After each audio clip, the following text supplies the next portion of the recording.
which should be a key question in every research, is whether corruption is viewed as a problem in Nigeria. Because we don't, as SERAP, we don't want to try to solve a problem that perhaps doesn't exist, or a problem that society doesn't appreciate.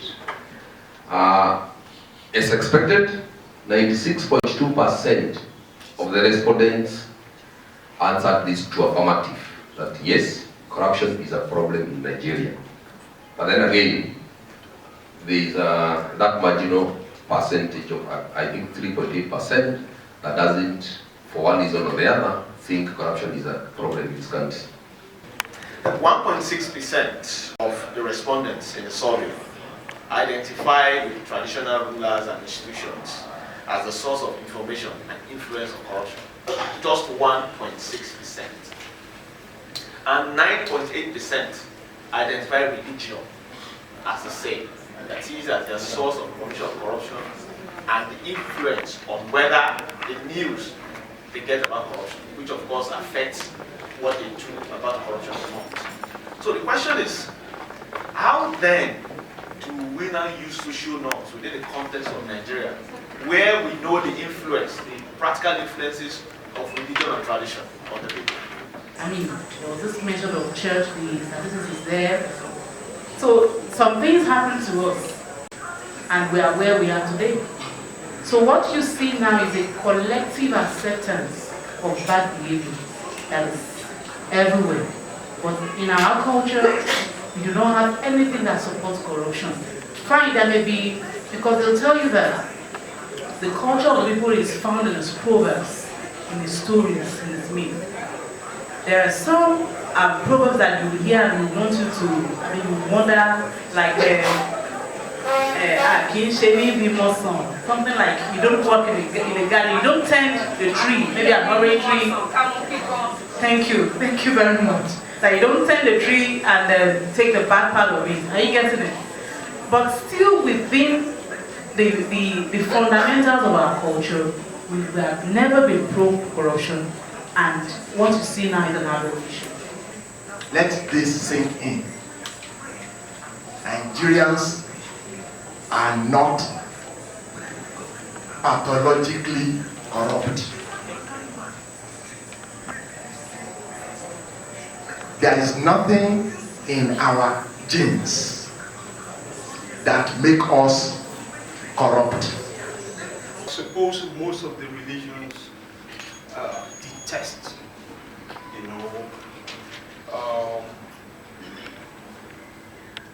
detest conduct that would likely injure society.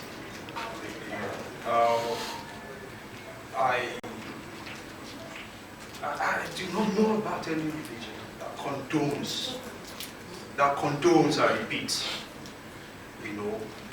social misconduct, social misbehavior, unethical conduct, and so on and so forth. Do you think the legal and legislative framework that we've been using to deal with corruption so far has worked as against social norms that we're talking about? If we're talking about norms generally, we're talking about shared understanding of actions around what is permissive, what is forbidden, in any society. I find it very strange when we begin to gloss our history as a people. The history of the African, is not romantic. But while I appreciate all that you said, I still want to stand upon the fact that the African culture, not romantic, because I mentioned that if we were perfect, we would never have had colonialism successfully in our continent, but that the African people were guided by moral codes. Before going to the primary school, there is this saying that I hear people say. They will say, Oleya Oloja Agbo, Ole Afaju, Ole ní òjò bárò kó ráyè sùn, a kì í sọ pé kọ́lẹ̀ má sùn, Ole gbọ́ ikú yan wọ́jọ́ kó mọ́ra, ó gbọ́ kó sọ àdánù pẹ̀rẹ̀pẹ̀, Ole òṣàgì lọ́pẹ́ kò bá kọ̀rọ̀ lọ́pẹ́, ó dédé ọ̀pọ̀ ọgbẹ́ sókè ọ̀fẹ́ nínú ọjọ́ eré náà lọ́dún ọ̀lẹ́ láti ṣe wọlé kó jáde bí ó ti ṣe jáde ńkọ́ aṣọ ńkọ́ owó ńkọ́ àpòtìtú ńkọ́ níbo ni ó fi kọ́ sí ọ̀lẹ́ ń fi ìbàjẹ́ ṣe ayọ̀yọ̀ ó ń ṣe àfọwọ́fà ìṣẹ́ bẹ́ẹ̀ ni iṣẹ́ kò gba ẹ̀kún ebi jàre ọ̀lẹ́ ibi ẹni iṣẹ́ kò ráyè jẹun ebi ń pa ọ̀lẹ́ forofo ọ̀lẹ́ bójú wọlé kò rí oúnjẹ ó dá ilé onílé lu ó di èrò ẹ̀wọ̀n ibi ọ̀lẹ́ sùn tó ń ta òrí nípa bẹ́ẹ̀ ni òṣìṣẹ́ ti sáyé bẹ̀rẹ̀ ó bẹ̀rẹ̀ akọ ti kó ibi òṣìṣẹ́ ti ń jèrè àkọsíṣe ọ̀lẹ́ ká ibi èso ìmẹ́lẹ́ ó tọrọ jẹ kiri. Now the bottom line of that story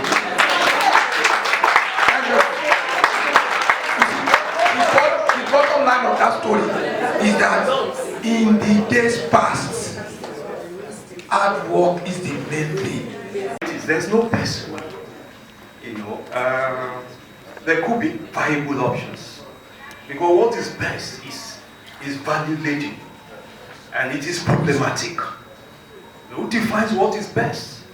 You know, what is best is a function of perception.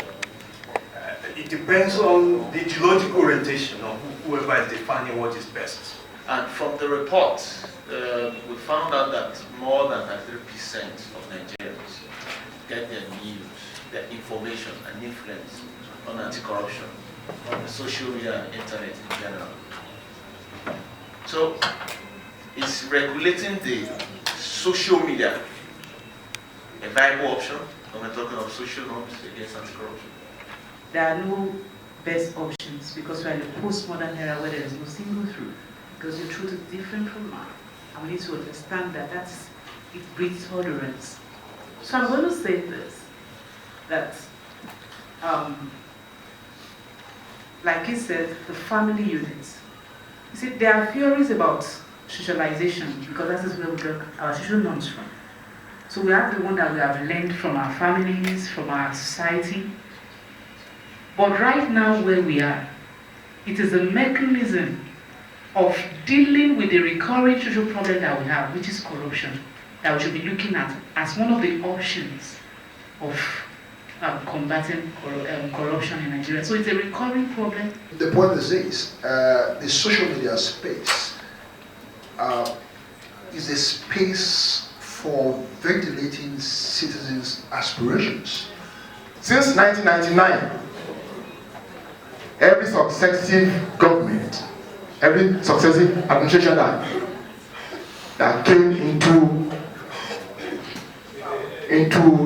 the central cabinet of Nigeria has made corruption, anti-corruption, a cardinal point of program. But 20 years after, you and I know whether indeed we have fared better. I'll ask you about the social media bill too, as our speakers have spoken about. Do you think taking the social norms approach against corruption, do you think the social media bill and the hate speech bill is going to help? When a government decides on its own to be irresponsible, when a government decides to say, I'm not interested in the welfare and happiness of the people I govern, that is when government goes saying, I want to regulate social media. I want to create an offense for hate speech.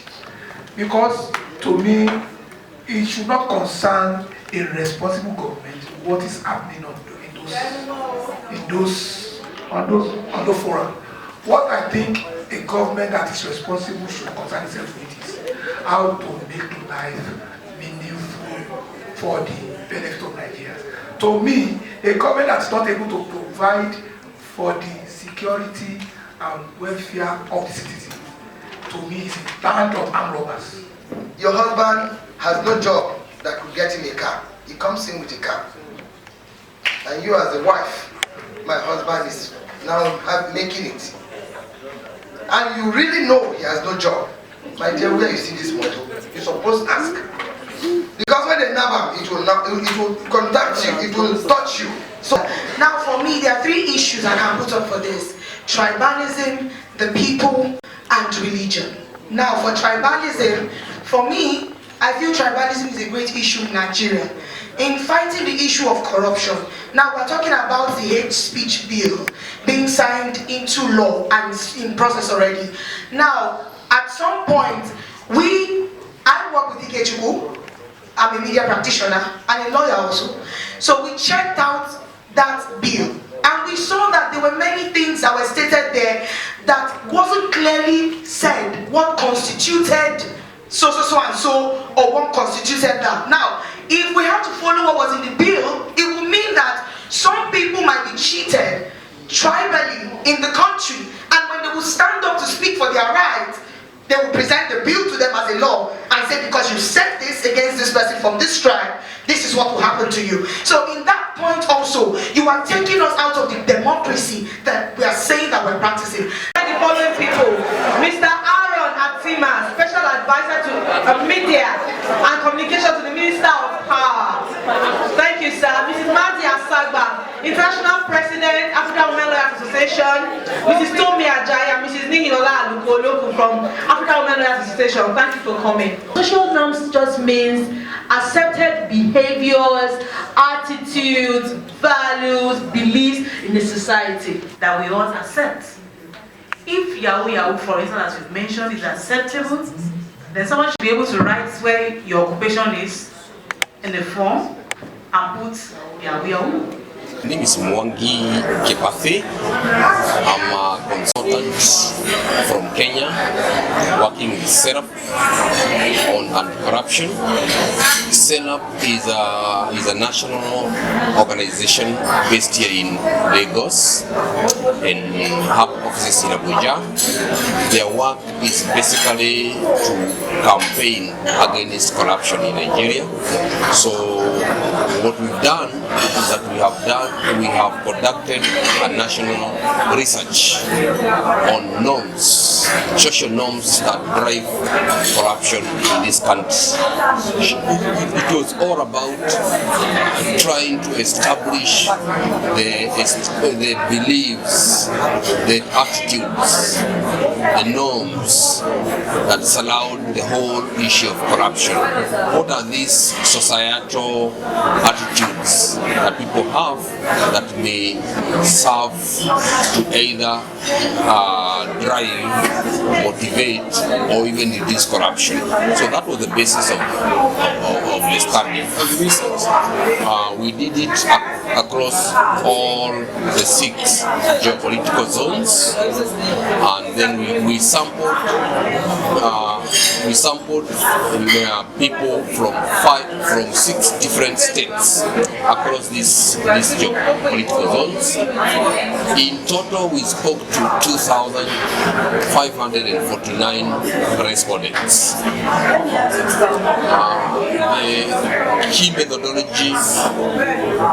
The key methodology was to speak face to face with common ordinary citizens, trying to establish the social norms around corruption in the country. See, bottom line, I've said this one now for more than 2 decades. I've been an academic for 23 years, and I've emphasized this at every opportunity I had. The Nigerian ground norm, what you call the constitution, is not working and it's unworkable. The simple reason is that it was not the product of the hearts of Nigerians. We know how the Nigerian constitution came to be. We know. It's documented. I'm not speaking blasphemy here. It was lauded over the people. The opening paragraph of the constitution says, "We the people of Nigeria." It was not we the people of Nigeria that gave ourselves the constitution. The military gave us that constitution in 1979.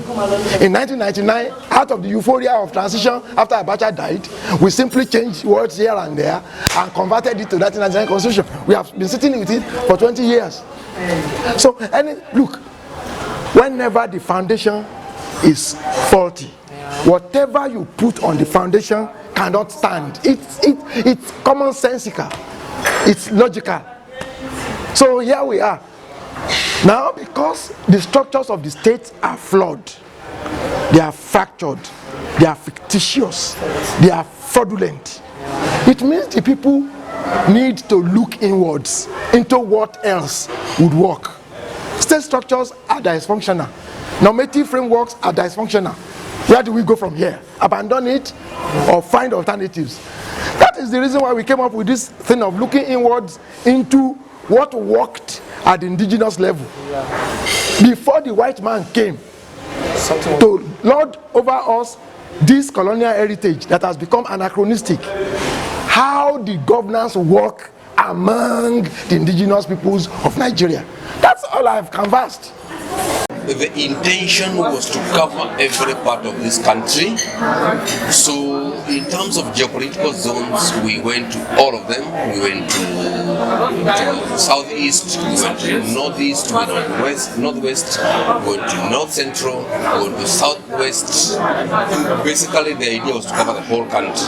But out of logistics and other practicalities, we could not go to every state. So from the geopolitical zones, we narrowed down to 6 states across all these zones. In terms of coverage, we were talking to average Nigerians.